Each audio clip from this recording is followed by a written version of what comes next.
Welcome दोस्तों, आप सभी का स्वागत करता हूं मैं कुलदीप सर टीचिंग परीक्षा में। जैसे कि आप सभी को पता है कि केवीएस की नोटिफिकेशन जल्दी आने वाली। कुछ बच्चे बोलेंगे कि सर केवीएस का नोटिफिकेशन तो अभी तो आया नहीं, आएगा जरूर। ठीक है जी, 2018 के बाद 2023 में जो एग्जामिनेशन उसके बाद 2 साल के बाद जो है ये लगातार कोर्ट के भी ऑर्डर आए और केवीएस की एग्जामिनेशन जो है नोटिफिकेशन आपको लगभग ये इस मंथ के अंदर या अगले मंथ में पक्का देखने को मिलने वाला है और 2025 के अंदर ही आपका केवीएस का एग्जामिनेशन भी होगा। पर उसके पहले हमें हमारी तलवार को धार रखकर देकर रखना ही है, क्योंकि डायरेक्ट एग्जामिनेशन देने जाओगे तो ये भी आपको ध्यान में रखना पड़ेगा कि केवीएस का नोटिफिकेशन आने के बाद आपको समय बहुत कम मिलेगा एग्जामिनेशन की पढ़ाई करने का। तो इसके पहले जितनी भी बातें आप पढ़ सकते हो, जान सकते हो, ये सभी इंफॉर्मेशन जो है आपके लिए यहां पर इस वीडियो में मैं पूरी तरह से कवर करने वाला हूं, ताकि आपका एक भी डाउट ना रहे, आपका पूरा जो पाथ है बिल्कुल लाइटन रहे, माने कि वो पूरा प्रकाशित रहे और आपको क्लियरली आपका जो केवीएस में टीचर बनने का सपना जो है वो क्लियरली दिखता रहे। उस सपने को पूरा करने के लिए सभी बातें बहुत ही ज्यादा महत्वपूर्ण है, जहां पे कौन फॉर्म भर सकता है, माने कि एलिजिबिलिटी क्या रहेगी, इसका सिलेबस क्या रहेगा, एग्जाम पैटर्न, सिलेक्शन प्रोसेस और सैलरी के साथ साथ वैकेंसी का तो मैंने आपको बता दिया। तो सैलरी सबसे ज्यादा रहेगी क्योंकि अभी 7 कमीशन शुरू है, जैसे ही 8वां कमीशन लग जाता है आपकी सैलरी बहुत ज्यादा बढ़ने वाली है। और एक सुखी जीवन के सपने अगर देख रहे हो शिक्षक बनने के बाद, तो KVS is the best job in India. ठीक है, ये भी आपको क्योंकि सेंट्रल लेवल के जिस तरह से कई सारे अभ्यर्थी जो है एसएससी में और रेलवे में जो सेंट्रल लेवल के होते हैं भाई साहब, वहां पे जो है अपना एक जॉब पाने का सपना देखते हो, उसी तरह का सपना जो आप केवीएस का शिक्षक बनने के बाद जो है देख सकते हो, वही सब कुछ मिलेगा आपको। ठीक है, हाँ। तो सबसे पहले जो मैं ऑफिशियल इसके वेबसाइट के ऊपर लेकर जाता हूं आपको, क्योंकि आपको यह जानना पड़ेगा एक्चुअल में केवीएस है क्या।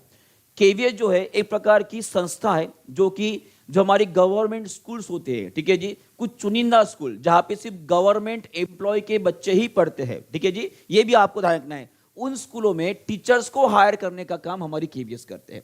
और हमारी केवीएस जो होती है ये हमारी ऑटोनोमस बॉडी है, जो मिनिस्ट्री ऑफ एजुकेशन के अंडर में काम करती है, गवर्नमेंट ऑफ इंडिया की ये संस्था रहेगी। और अगर रिसेंट डेटा माने कि 2025 का डेटा अगर मैं आपको बताऊं तो उसके हिसाब से हमारे पूरे भारतवर्ष में और कुछ संस्थाएं जो भारत के बाहर भी हमारी काम करते हैं केवीएस की। ठीक है जी, तो इतनी बड़ी संस्था है, ये भी आपको याद रखना क्योंकि भारत के बाहर भी है। ठीक है जी, तो 12 से 81 में कि 1281 टोटल केवीएस की स्कूल्स हमारे पूरे भारत में है। उसमें लगभग जो है 13,51,446 स्टूडेंट्स अभी पढ़ रहे हैं। और उसके साथ साथ यहाँ पे 25 रीजन्स है जो हमारे हर स्टेट में आपको दिया जाएगा। और यहाँ पे 5 जेड्स है। जेड्स का मतलब ये होता है कि कुछ 5 डिविजन्स यहाँ पर डिवाइड किए गए और इसके अंदर ये 25 रीजन्स को डिवाइड किया गया ताकि उनके ऊपर कंट्रोलिंग वो आसानी से कर पाए। ठीक है, उनकी क्वालिटी और बाकी चीजों के ऊपर वो ध्यान रख सकते हैं, इसलिए। ठीक है जी, तो ये कोई बेसिक इंफॉर्मेशन होगी। अभी मैं आपको कुछ बातें बताने वाला हूं। ठीक है जी, उसके ऊपर ध्यान देंगे। अगर मैं केवीएस की बात कर रहा हूं तो जहां पे आपको ये कुछ डेटा मैंने आपको बता दिया है। यहां पर आप देख पा रहे होगे कि मैंने बताया कि आपके भारत के बाहर भी इसकी कुछ संस्था है। यहाँ पे 3 ऐसे केंद्रीय विद्यालय है जो भारत के बाहर है। कौन से? ये काठमांडू, मॉस्को और उसी तरह से तेहरान में इसकी संस्थाएं बनी है। 1963 में बनी ये संस्था जो है, जो सेंट्रल गवर्नमेंट के एम्प्लॉय है उनको एजुकेशन देने के लिए बने हैं। क्योंकि सेंट्रल गवर्नमेंट जो गवर्नमेंट में काम करने वाले एम्प्लॉय होते हैं उनको अक्सर जो है ट्रांसफर होते रहता है और उसके वजह से बच्चों के एजुकेशन का नुकसान ना हो। ठीक है, उसकी वजह से उनको जो है वहां पर रखा जाता है। माने कि यहां से वहां भी अगर चेंज हो जाता है उनका लोकेशन तो वहां जाकर भी वो पढ़ सकते हैं आराम से उनका। और सिलेबस जो है सब लगभग पूरे केवीएस में सेम टू सेम होता है, कोई बदलाव नहीं होता है। तो इसीलिए और आसानी हो जाती है, यहाँ पे बच्चों का नुकसान ना हो, इसीलिए जो ये ध्यान में रखा जाता है। ये क्लियर हो गया। फिर आगे बढ़ते हैं कि इसमें कौन कौन सी एग्जामिनेशन केवीएस द्वारा ली जाती है और कौन कौन एलिजिबल है। ठीक है, ये सब बताऊंगा। तो यहाँ पे अगर मैं बात बोलूंगा तो यहाँ पे जो है नेशनल लेवल की एग्जामिनेशन जो है रिक्रूटमेंट एग्जामिनेशन ली जाती है, जहाँ पे टीचिंग और नॉन टीचिंग दोनों प्रकार की जो है पोजीशन यहाँ पे हायर की जाती है। जहाँ पे PRT level, TGT, PGT, librarian, principal, vice principal, clerk और बाकी जो सभी जो होते हैं वो की जाती है। और उसी तरह से ये पूरी एग्जामिनेशन जो रहेगी आपकी ऑनलाइन एप्लीकेशन बेस होता है। सीबीटी टेस्ट माने कि आपकी कंप्यूटर बेस्ड टेस्ट के द्वारा जो इनको सिलेक्शन किया जाता है। मैं बात करता हूं अगर टीचिंग लेवल की, तो यहां पर टीचिंग लेवल पर जो है ये 3 प्रमुख एग्जामिनेशन होते हैं जिसके लिए बच्चे जो तैयारी करते हैं। एक होती है पीआरटी, एक होती है आपकी टीजीटी और एक होती है आपकी पीजीटी। सबसे इंपॉर्टेंट बात आपको बता रहा हूं, अगर आपको पीआरटी का टीचर बनना है, पीआरटी का टीचर का मतलब क्या होता है? ऐसा शिक्षक जो कक्षा पहली से पांचवी के बच्चों को पढ़ाएगा, फर्स्ट टू फिफ्थ। टीजीटी की बात करूंगा, ट्रेंड ग्रेजुएट टीचर, ये जो है क्लास 6 से लेकर जो 8th क्लास होता है, यहां पे पढ़ने वाले बच्चों को वो पढ़ाएंगे। पीआरटी, टीजीटी और पीटी में डिफरेंस ये होता है कि टीजीटी और पीटी में जो पर्टिकुलर टीचर हायर किए जाते हैं वो एक्चुअली एक पर्टिकुलर सब्जेक्ट पढ़ाते हैं, सभी सब्जेक्ट नहीं पढ़ाएंगे। प्राइमरी में जो टीचर हायर किए जाते हैं ये सभी सब्जेक्ट पढ़ाएंगे क्योंकि वो कंबाइन होता है, ज्यादा डिटेल में पढ़ाना नहीं पड़ता इसलिए। पर टीजीटी और पीजीटी माने कि अगर मैं टीजीटी की बात करूंगा 6 to 8, और पीजीटी वाले टीचर जो होते हैं वो जनरली आपके 9 to 12 तक जो होता है वो पढ़ाते हैं, पर ये स्पेसिफिक सब्जेक्ट पढ़ाएंगे और इसीलिए इनका स्पेसिफिक सब्जेक्ट का एक पेपर भी होता है। कहने का मतलब ये होता है कि अगर आपको टीजीटी में साइंस टीचर बनना है तो आप क्या करोगे? पहला पेपर पास करोगे और एक पर्टिकुलर सब्जेक्ट होता है आपका स्लेट वाला। अगर मुझे साइंस का टीचर बनना है तो मैं साइंस का पेपर दूंगा, सोशल साइंस का टीचर बनना है तो सोशल साइंस का एक पर्टिकुलर पेपर आपको देना पड़ता है। उसी तरह से पीजीटी में भी रहेगा, सेम टू सेम। और इन तीनों एग्जामिनेशन के लिए आपको सीटेट पास करना जरूरी होता है। बस अगर मैं पीजीटी की बात करूंगा तो यहां पे CTET is not compulsory, is not required, माने कि दोनों के लिए आपका सीटेट पास, पीजीटी के लिए आपको सीटेट की जरूरत नहीं होती। ये इंपॉर्टेंट बात आपको ध्यान में रखनी है, ये बहुत सारे बच्चों कंफ्यूज होते हैं। यहाँ पे सीधा सीधा लिखा गया है कि सीटेट पास होना चाहिए, ठीक है जी। यहाँ पे पेपर 1 पास है तो भी चल जाएगा, पर टीजीटी का अगर टीचर बनना है तो आपको सीटेट का पेपर 2 भी पास होना जरूरी होता है। साइंस का अगर होता है तो साइंस का पेपर 2 जो होता है सीटेट का, वो पास करना जरूरी होता है, तभी जाकर आप टीजीटी के लिए अप्लाई कर सकते हो, ठीक है जी। पर पीजीटी के लिए ऐसे कुछ होता नहीं है, ठीक है जी। इसकी पूरी डिटेल में क्या क्वालिफिकेशन होती है एजुकेशनल वो भी देखेंगे, साथ में एज कितनी होती है वो भी देखेंगे। सभी लोग अभी ध्यान देंगे। अभी मैं आपको जो बात बताने वाला हूं वो बहुत ज्यादा इंपॉर्टेंट रहने वाली है और ऑफिशियल वेबसाइट के ऊपर ही बताऊंगा, ठीक है जी। इधर उधर जाने की जरूरत नहीं है। तो यहां पर आप देख पा रहे होंगे इट इज अ ये जो है complete eligibility criteria for 2024 and 25 जो है ये हमारे केवीएस द्वारा रिलीज किया गया था, ठीक है जी। इसके अंदर जितने भी एग्जामिनेशन उनके द्वारा कंडक्ट की जाती है उन सभी के लिए क्या एलिजिबिलिटी हो सकती है, होती है और रहनी चाहिए, सभी बातें यहां पर क्लियर है। तो इस पॉइंट में अगर एक भी पॉइंट आपने मिस कर दिया तो हो सकता है एग्जामिनेशन देने के बाद भी शायद इंटरव्यू जो उसका एक स्टेज होता है वहां पर आप डिडक्ट उनको आप जो है निकाल दिया जा सकता है। तो बहुत इंपॉर्टेंट है, सब लोग ध्यान देंगे, ठीक है। देखिए अगर केवीएस में अगर आपको टीचर बनना है, जैसे कि यहाँ पे पीजीटी की बात की जाए, पीजीटी में अगर आपको टीचर बनना है तो मास्टर डिग्री आपने कंप्लीट करनी चाहिए, कम से कम 50% जो है उसमें कवर होने चाहिए, बराबर है। उसके बाद बीएड और equivalent degree from the recognized university होनी चाहिए, और उसी तरह से proficiency in the teaching and Hindi and English, माने कि अगर आपको केवीएस का टीचर बनना है तो हिंदी और English is the compulsory language, वो आपको आनी ही चाहिए, ये आपको ध्यान में रखना है। और उसी तरह से जो है अगर आपको केवीएस में पीजीटी का टीचर बनना है पर्टिकुलर सब्जेक्ट का, तो उस पर्टिकुलर सब्जेक्ट में अपने पोस्ट ग्रेजुएशन करा हुआ आना चाहिए। जैसे कि अगर मान लीजिए मुझे केवीएस पीजीटी का इंग्लिश का टीचर बनना है तो मैंने इंग्लिश में पोस्ट ग्रेजुएशन जो है लेवल मैंने पास करनी चाहिए, ठीक है जी। उसी तरह सभी सब्जेक्ट के लिए वैसा ही रहेगा, ये आपको ध्यान में रखना है। ये हो गया आपका पीजीटी के बारे में, ठीक है जी। आगे बढ़ते हैं, सभी सब्जेक्ट में ऐसे ही रहेगा ठीक है। और यहाँ पे एक और बात भी आपको ध्यान में रखना है, ठीक है जी। जैसे कि यहाँ पे कुछ चीजें आपको बताना चाहूंगा कि एक सबसे जो है अलग सी बात यह है कि यहाँ पे कॉमर्स मैथ्स के लिए सही है, पर यहाँ पे अगर आप बात करते हो, ठीक है, कंप्यूटर साइंस के लिए, तो कंप्यूटर साइंस के लिए बी और बीटेक करे हुए जो स्टूडेंट्स है वो भी एग्जामिनेशन दे सकते हैं। यहाँ पे साफ साफ लिखा गया है कि अगर बीई और बीटेक आपका हुआ है किसी भी स्ट्रीम से, पोस्ट ग्रेजुएशन या डिप्लोमा हुआ in computer from the recognized university, तो आप इसके लिए एलिजिबल हो, ठीक है। कहने का मतलब होता है कि इंजीनियर लोग जो भाई साहब भारत में लाखों करोड़ों खाली पीली है वो भी इस एग्जामिनेशन को आराम से दे सकते हैं, ठीक है। बीएससी बीसीई हुआ है फिर भी आप एलिजिबल हो सकते हो, ठीक है जी। ये हो गया आपका इसके लिए। फिर बात करते हैं टीजीटी के लिए। अब टीजीटी की क्वालिफिकेशन क्या रहेगी? आप उसमें भी बैचलर ऑफ डिग्री 50% मिनिमम होना चाहिए, उसके बाद बीएड और equivalent degree from the recognized university होनी चाहिए, और आपने यहां पे कंपल्सरी लिखा गया है कि pass in the cited paper to by the CBSE. CBSE द्वारा जो सीटेड की एग्जामिनेशन कंडक्ट की जाती है उसमें पेपर टू जो कंसर्न सब्जेक्ट के लिए होता है वो आपने पास करना चाहिए। सर इसका मतलब क्या है? इसका मतलब यह है कि जैसे कि मान लीजिए मुझे केवीएस टीजीटी इंग्लिश का टीचर बनना है, तो जो लैंग्वेज का पेपर होता है पेपर टू का वो आपने पास करना चाहिए। और उसी तरह से अगर मुझे साइंस का टीचर बनना है तो उसमें भी आपने बॉटनी, जूलॉजी और केमिस्ट्री से यहाँ पर आप लिखा भी गया है कि वो सभी एग्जामिनेशन जो है आप वहां पे लिख सकते हो, पास करनी चाहिए। और उसी के साथ साथ जो है यहाँ पे देखिए एक और टॉपिक क्या लिखा गया है कि proficiency in teaching in Hindi and English medium. ये आपको ध्यान रखना क्योंकि भारत भर में हिंदी और इंग्लिश सबसे ज्यादा बोली जाती है, इसलिए। ठीक है जी, ये आपका क्लियर हो गया। तो आशा करता हूं कि आपको सब बातें समझ में आ रही है। ठीक है जी, चलिए ये हो गया आपके मैथ्स के लिए भी यहाँ पे दिया गया है। और उसी तरह से अगर मैं बात करता हूं प्राइमरी टीचर्स की, आप मुझे पता है कि आप सभी लोग जो है प्राइमरी टीचर्स के लिए ही रुके हो और बहुत सारे लोग जो है प्राइमरी टीचर्स की क्वालिफिकेशन जरूर जानना चाहेंगे।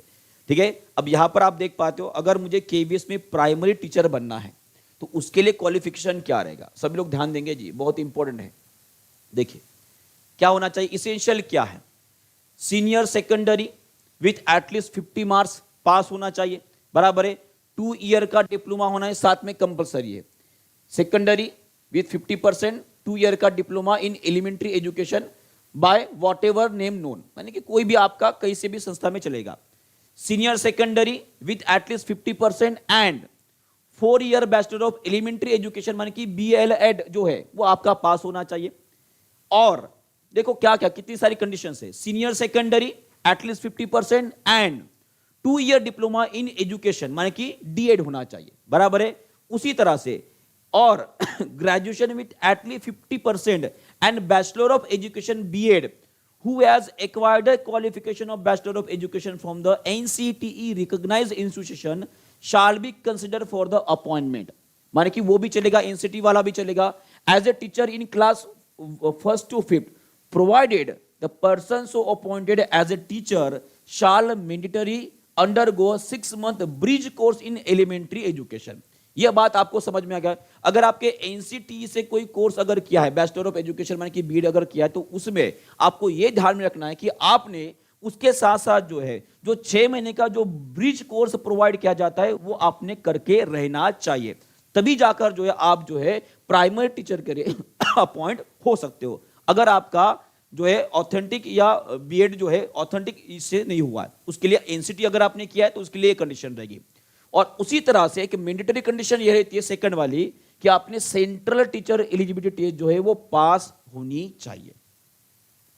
डन है। और उसी तरह से proficiency to teach through the Hindi and English media. तो इतनी सारी बातें जो है आपको ध्यान में रखना है अगर आपको प्राइमरी टीचर बनना है। तो ये होगी सभी टीचर्स की एलिजिबिलिटी।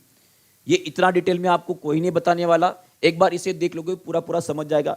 ये पूरा का पूरा पीडीएफ जो है हमारा, मैंने जैसे स्टार्टिंग में बताया था कि KVS by TP हमारा टेलीग्राम चैनल है। यहाँ पर जो बहुत सारे आपको जो है जो लास्ट जितने भी ईयर के KVS की पेपर्स हुए उन सभी का पीडीएफ और उसी के साथ साथ जो भी इंफॉर्मेटिव ये पीडीएफ जो ऑफिशियल वेबसाइट से निकाले गए, ये आप सर्च करोगे तो बड़े मुश्किल से मिलते हैं। ये सभी कुछ जो आपको वहाँ पे मिल जाएगा। तो इसी वीडियो के डिस्क्रिप्शन बॉक्स में जो है आपको जो हमारा टेलीग्राम चैनल है KVS by TP, इसका चैनल टेलीग्राम जो लिंक मिल जाएगा, आप उसके ऊपर जाकर जो है इन सभी पीडीएफ को डाउनलोड कर सकते हो। वहां पे आपको पूरी इंफॉर्मेशन हम प्रोवाइड कर देंगे। ये हो गया उनके पूरी तरह से एलिजिबिलिटी के बारे में। यहां तक क्लियर हो गया सभी को? चलो ये आपको समझ में आ गया है। उसके बाद जो है चलिए ये एलिजिबिलिटी आपको समझ में आ गई है। ओके, उसके बाद हम बात करते आगे बढ़ते थोड़ा सा बात करते हैं। अब इसका एग्जाम स्ट्रक्चर क्या रहेगा ये भी तो जानना जरूरी है ना। अब आपको याद रखना है कि ये सेंट्रल लेवल की एग्जामिनेशन है तो ऑब्वियसली सेंट्रल लेवल की तरह ले जाएगी। तो इसमें जो है जनरली 2 स्टेजेस होते हैं। 2 कौन सी जी? एक होता है आपका रिटर्न एग्जामिनेशन और एक होता है आपका इंटरव्यू में कि डोमेंस्ट्रेशन होता है। इंटरव्यू और डोमेंस्ट्रेशन दोनों साथ में होता है। Return examination part 1, part 2, part 3 stages में होता है। जैसे कि मैंने आपको बताया कि अगर आपको पीआरटी का टीचर बनना है तो आप पार्ट 1 का पेपर दोगे और पार्ट 2 जो होता है वो टीजीटी पीजीटी के लिए रहेगा और पार्ट 3 रहेगा जो बस आप कंसेंट फॉर द पीजीटी रहेगा। क्या आपको ध्यान रखना है कि जो पीजीटी वाले रहेंगे वो पार्ट 3 भी देंगे, पार्ट 2 वाले टीजीटी पीजीटी दोनों वाले रहेंगे, ठीक है जी। और पेडागोजी भी इनको सभी को रहता है, ठीक है जी। ये हो गया आपके एक रिटर्न एग्जामिनेशन के बारे में। वैसे इसकी डिटेल में और हम जाने वाले आगे कौन कौन से सब्जेक्ट्स होते हैं, बाकी सब चीजें देखेंगे। पर एक ओवरऑल आपको बता रहा हूं कि एग्जामिनेशन 2 पार्ट में कंडक्ट की जाती है, return examination, PRT, TGT PGT, फिर से पीजीटी के लिए, ठीक है। उसके बाद होता है इंटरव्यू, ठीक है जी। इंटरव्यू लिया जाता है और जितने भी यहाँ से शॉर्ट लिस्टेड कैंडिडेट रहेंगे उन सभी को इंटरव्यू को बोला जाएगा। और इंटरव्यू के साथ साथ जो है आपकी पर्सनालिटी टेस्ट होने के बाद जो है टीचिंग स्किल डेमोन्स्ट्रेशन होता है। सर इसका मतलब क्या है? इसका मतलब ये होता है कि पैनल ऐसा बैठा रहेगा और आपको कोई एक टॉपिक बोला जाएगा, उस टॉपिक के ऊपर जो है आपको रिटर्न में भाई साहब पढ़ाना है। ऐसे बताना है कि वो सामने जो बैठे वो आपके स्टूडेंट्स है और उनके द्वारा जो हायर अथॉरिटी जो आपका इंटरव्यू ले रहे हैं उनके द्वारा दिया गया जो टॉपिक रहेगा उसको आपको पढ़ाना है। इस तरह से रहेगा, ठीक है। ये आपका क्लियर हो गया। और यहां पे कितने मार्क होते? अगर मैं पीआरटी, टीजीटी और पीडी की अगर मैं बात करूंगा तो इसमें जो है 180 मार्क रहेंगे। 180 क्वेश्चन, 180 मार्क, 3 घंटे का पेपर रहेगा और 1 मार्क पर क्वेश्चन रहेगा, नो नेगेटिव मार्किंग। ये इंपॉर्टेंट है जी, ये आपको ध्यान रखना कि हमारे केवीएस के एग्जामिनेशन में कोई भी नेगेटिव मार्किंग नहीं होती है। डन है, ये पीआरटी, टीजीटी और पीजीटी के लिए हो गया। उसके बाद इसका अगर सिलेबस देखोगे, ठीक है जी, कैसे कैसे पेपर होते, कौन से सब्जेक्ट होते, सब लोग अभी ध्यान देंगे। अगर मैं केवीएस पीआरटी की बात करूंगा तो क्या इसका सिलेबस होता है? अगर मैं सिलेबस की बात करूंगा तो यहां पे सीधा सीधा आपको बताया गया है।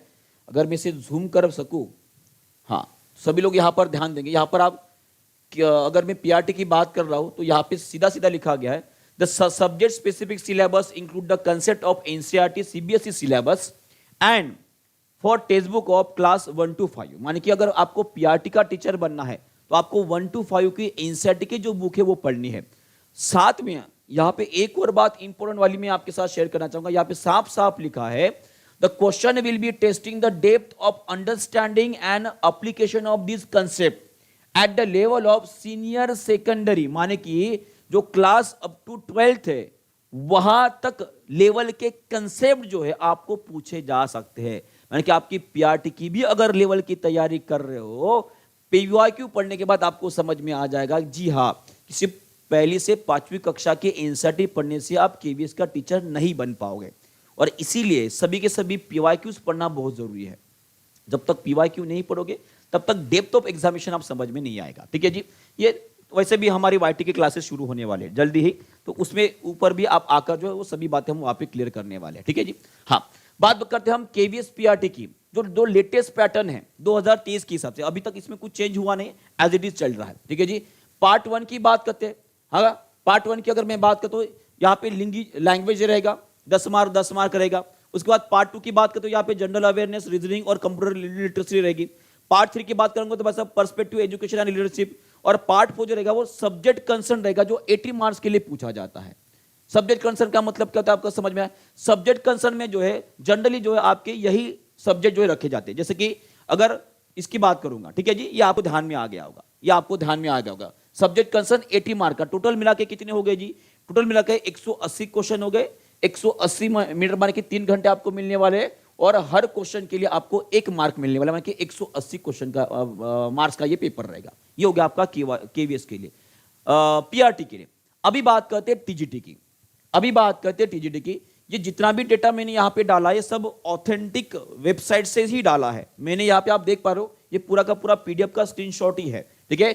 उसके बाद इसकी बात करते हैं, अगर आपको टीजीटी का टीचर बनना है, स्पेसिफिक सब्जेक्ट के लिए पढ़ाना है, तो ये होता है 6वीं से 10वीं का आपको एनसीईआरटी पढ़ना है, 6वीं से 10वीं। पर यहाँ पे एक बात और लिखी गई है, depth of understanding and application of this concept at the level of graduation, है ना। बस यहाँ पे एक छलावा है, अगर आप बस इतना अगर पढ़ लोगे तो केवीएस का टीचर नहीं बन पाओगे। ये बात आपको ध्यान रखना है। 6वीं से 10वीं तक, हाँ सर इसमें तो लिखा है, पर इस बात को नहीं भूलना है, जो डेप्थ रहेगी वो ग्रेजुएशन लेवल की रहेगी। ये बात आपको ध्यान में रखना है। कौन कौन सब्जेक्ट पढ़ना है आपको टीजीटी में? इन सभी सब्जेक्ट्स के लिए जो बस अब टीचर की रिक्रूटमेंट की जाती है, mathematics, science, social science, English, Hindi और संस्कृत, ठीक है। और उसके साथ ये रहा उसका पेपर पैटर्न। अगर आप इसे आप देख पा रहे होंगे तो ये भी 4 पार्ट्स में एग्जामिनेशन होती है। लैंग्वेज पेपर 1 दोनों के लिए सेम रहेगा, पेपर 2 भी सेम रहेगा, पेपर 3 भी सही रहेगा। बस डेप्थ ऑफ जो होती है, बस अब डेप्थ थोड़ी ज्यादा होती है, और इसमें जो सब्जेक्ट कंसर्न होता है वो 100 मार्क का है। और ये 100 मार्क जो आपको यहाँ पे नजर आ रहे हैं, ये 100 मार्क जो सब्जेक्ट कंसर्न यहाँ पे नजर आ रहे हैं, यही आपकी पोस्ट डिसाइड करता है। टीजीटी में अगर टीचर बनना चाहते हो तो साइंस का टीचर बनना है तो साइंस का पर्टिकुलर पेपर जो आपका 100 मार्क का रहता है। मैथ्स का टीचर बनना है तो मैथ्स का पेपर आपका 100 मार्क का रहेगा। एसएसटी के टीचर बनना चाहते हो 100 मार्क का पेपर रहेगा। और ये 100 मार्क आप टीचर बनोगे या ना बनोगे ये डिसाइड करेंगे, क्योंकि ऊपर वाले जितने सब्जेक्ट है ये सभी कॉमनली पढ़ लेते हैं, पर ये सब्जेक्ट में अगर कोई वीक है तो वहां पे गड़बड़ी हो जाती है, और आपको इसके ऊपर ज्यादा ध्यान देना है अगर आप टीजीटी के टीचर बनना चाहते हो तो। ठीक है, इसमें भी सेम लेवल रहेगा, 180 क्वेश्चन रहेंगे, 180 मिनट मिलेंगे, 180 मार्क्स का पेपर रहेगा। ठीक है, चलो ये हो गया आपका टीजीटी के बारे में। बाद में बात करते हैं आपके पीजीटी की। ठीक है जी, प्रिंसिपल की बात, प्रिंसिपल पे बारे में तो हमें तो नहीं पढ़ना है। ठीक है जी, चलो प्रिंसिपल की बात, जर्नल, हाँ यहाँ पे सब ये भी दिया, देखो प्रिंसिपल की पोस्ट भी निकली है। ठीक है जी, प्रिंसिपल के लिए तो उतना कुछ इंपॉर्टेंट नहीं है। हाँ, अभी बात करते हम पीआरटी सैलरी की। देखो यहाँ पे सैलरी की अगर मैं बात करूंगा तो अभी 7th कमीशन जो है वो शुरू है। क्या शुरू है? 7th कमीशन शुरू है, और 7th कमीशन के हिसाब से अगर मैं आपको ऑफिशियल डेटा अगर दिखाऊं, तो यहाँ पर आप देख पा रहे होंगे ये पीआरटी टीचर के लिए है। ये किसके लिए? पीआरटी टीचर के लिए। ठीक है, अगर आपको डेटा दिख रहा है ये ढंग से, ये एक्चुअली ऑफिशियल वेबसाइट से निकालेगी, ये पीडीएफ है। और यहाँ पर आप देख पा रहे होंगे, यहाँ पे साइड भी लिखा गया है, और देखिए यहाँ पे लिखा भी गया है कि 2024-25 के लिए, है ना। थोड़ा सा इसे जूम कर लेता हूँ, है ना, थोड़ा सा अच्छा हो जाएगा। हाँ, प्राइमरी टीचर की अगर बात कर रहा हूँ तो यहाँ पर आप देख पा रहे होंगे कि 2024 में लगभग इतनी वैकेंसीज अभी खाली है। नोटिफिकेशन आया नहीं, वो अलग बात है, ये वैकेंसी और बढ़ेगी। ठीक है, which is subject to the depending on the जो है वर्कलोड रहेगा। और इसके अगर आप सैलरी की बात करोगे, जो 6th commission, level 6, level 7, level 8 जो है, इसमें भी 3 लेवल की जो है आपको रखा जाता है। लेवल 1 में जब आप ज्वाइनिंग होगी, आप लेवल 1 में रहेंगे, उस टाइम पे आपका बेसिक जो है लगभग 35,400 रहेगा। आपका पे स्केल बढ़ता जाएगा। लेवल 7 में जब जाओगे तो 44,900 हो जाएगा। लेवल 8 में जाओगे तो 47,600 हो जाएगा। फिर आपका प्रमोशन होगा, जो आप टीजीटी लेवल पे भी जा सकते हो। उस टाइम पे आपको एग्जामिनेशन देकर वो पर्टिकुलर सब्जेक्ट पास करना पड़ेगा, बस उतना ही रहेगा। ठीक है जी, ये रहेगा। और उसी तरह से अगर हाँ, यहाँ पर बात करते हैं अभी पीजीटी टीचर्स के। ठीक है, अगर मैं पीजी की बात करता हूं तो यहाँ पर आप देख पा रहे होंगे पीजी का पेमेंट तो बहुत ज्यादा होता है। अगर मैं पीजीटी वालों की अगर मैं बात करूंगा तो इनका पेमेंट तो लाखों में होता है। ठीक है, चलो यहाँ पर देखिए, इसमें भी लेवल 8, लेवल 10 और लेवल 11 के हिसाब से यहाँ पे पेमेंट दिया गया है। 47,600 आपका बेसिक से स्टार्ट होगा, 1.5 लाख तक जाएगा। फिर लेवल 10 का अलग, और लेवल 11 का पेमेंट तो छोड़ ही दिए, 2 लाख के ऊपर यहाँ पे दिखाई दे रहा है। ये सभी बातें रहेगी। इसके साथ इसकी जो है आपकी एज क्राइटेरिया भी आपको याद रखना है। अगर मैं पीजीटी लेवल का पेपर अगर दे रहा हूँ तो इसका मिनिमम एज जो है, मैक्सिमम एज जो है वो रहेगा आपका 40 ईयर्स। पीजीटी के लिए बोल रहा हूँ 40 ईयर्स रहेगी, और 5 ईयर्स रिलैक्सेशन रहेगा फॉर एम्प्लॉयज ऑफ केवीएस और जो भी कैटेगरीज में आते हैं उनके लिए, माने कि 45 पकड़ लीजिए। और वही अगर टीजीटी की बात करता हूं तो इसमें भी आपको दिया है 30 ईयर्स। पीआरटी के लिए भी सेम रहेगा, पीआरटी और टीजीटी दोनों के लिए जो है 30 ईयर्स मैक्सिमम एज क्राइटेरिया रहेगा। और उसी तरह से 5 year relaxation for the KVS के एम्प्लॉयज, और उसी तरह से जो कैटेगरीज में आते हैं उनके लिए। डन है, सैलरी समझ में आ गई, बाकी सब चीजें समझ में आ गई है। ये पूरी तरह से आपको केवीएस में टीचर बनाने के लिए मोर देन सफिशिएंट है। जितनी भी एलिजिबिलिटी है, जितनी भी सब अगर आप पास, देखो एलिजिबिलिटी बहुत ज्यादा इंपॉर्टेंट है। बहुत सारे लोग जो कंफ्यूज होते हैं, मैंने पूरा डिटेल में आपको बता दिया। और उसी तरह से अगर मैं बात करता हूँ सैलरी, तो मैंने आपको बता दिया। ठीक है, पीआरटी की और बाकी चीजें भी मैंने आपको बता दी। ठीक है जी, ये सब कुछ हो चुका है। केवीएस टीचर की वैकेंसी 7th कमीशन अभी शुरू है, जैसे कि मैंने अभी बताया। ये सभी बातें आपकी क्लियर हो चुकी है। तो इस तरह से पूरी की पूरी केवीएस की इंफॉर्मेशन जो आपको मिल चुकी है। अब बात करते हैं हम नोटिफिकेशन की। अगर मैं नोटिफिकेशन की बात करूंगा तो अभी तक आया नहीं है, पर जिस तरह से अभी हलचल तेज हुई है, क्योंकि जो है मई महीने में जो है, ठीक है, इसकी नोटिफिकेशन आनी चाहिए थी पर आई नहीं, लेट हुई है, ठीक है जी। उसका कारण भी केवीएस के द्वारा दिया गया है कि केवीएस ने पूरी प्रोसेस पूरी कंप्लीट कर दी है, पर जो हायर अथॉरिटीज या हायर डिवीजन से उनकी तरफ से रिप्लाई ना आने की वजह से अभी तक नोटिफिकेशन उन्हें जारी नहीं किया। ऐसा रिप्लाई जो केवीएस की ओर से लास्ट टाइम जो है दिया गया था। अभी जो सुधांशु जी है उन्होंने एक जो है कंटेम्प्ट ऑफ कोर्ट की केस भी डाली है और जैसे ही आने वाले समय में जो उसके केवीएस के ऊपर से कोई ना कोई रिप्लाई आएगा और उसके बाद जो आपको इसकी नोटिफिकेशन भी देखने को मिल जाएगी। तो ये पूरी इन्फॉर्मेशन रहेगी। तो मैं वही चाहता हूँ कि आप नोटिफिकेशन की राह देखते रहोगे तो केवीएस को खो बैठोगे। और आप केवीएस में अगर शिक्षक बनना चाहते हो, यही सही मौका है, आपको स्टार्ट करना है। और आप सभी को टीचिंग परीक्षा को भी सब्सक्राइब करके रख देना है, क्योंकि जल्दी ही आप सभी के लिए जो है हमारे YouTube के ऊपर जो है फ्री में क्लासेस भी हम केवीएस की स्टार्ट करने वाले, जहाँ पे PYQ से हम स्टार्ट करेंगे और इंपॉर्टेंट सभी इंसाइट जो हम कवर करने वाले हैं। तो ये वीडियो कैसे लगा, इन्फॉर्मेशन क्या आपको सबको समझ में आ गई? और उसी तरह से आपका कोई भी दोस्त, भाई, बंधु या कोई भी होगा, अगर वो केवीएस की तैयारी करना चाहता है तो वहाँ तक ये वीडियो को जरूर शेयर कर दीजिए, ताकि उनको भी केवीएस क्या होता है, क्या एलिजिबिलिटी होती है और क्या बाकी चीज़ें होती है, ये सब कुछ उसको समझ में आ जाए। तो thank you very much, goodbye, God bless you. और अगर कमेंट करना चाहते हो, कोई भी इंफॉर्मेशन अगर चाहिए आपको एक्स्ट्रा में, वो भी जो है आप कमेंट कर दीजिए, उनके ऊपर भी जो है आपको इंफॉर्मेशन प्रोवाइड हम दे देंगे, ठीक है। तो इसी तरह से और इंफॉर्मेटिव और बाकी वीडियोस में मिलते हैं टीचिंग परीक्षा के ऊपर कुलदीप सर के साथ। तो thank you very much, goodbye, God bless you, bye bye.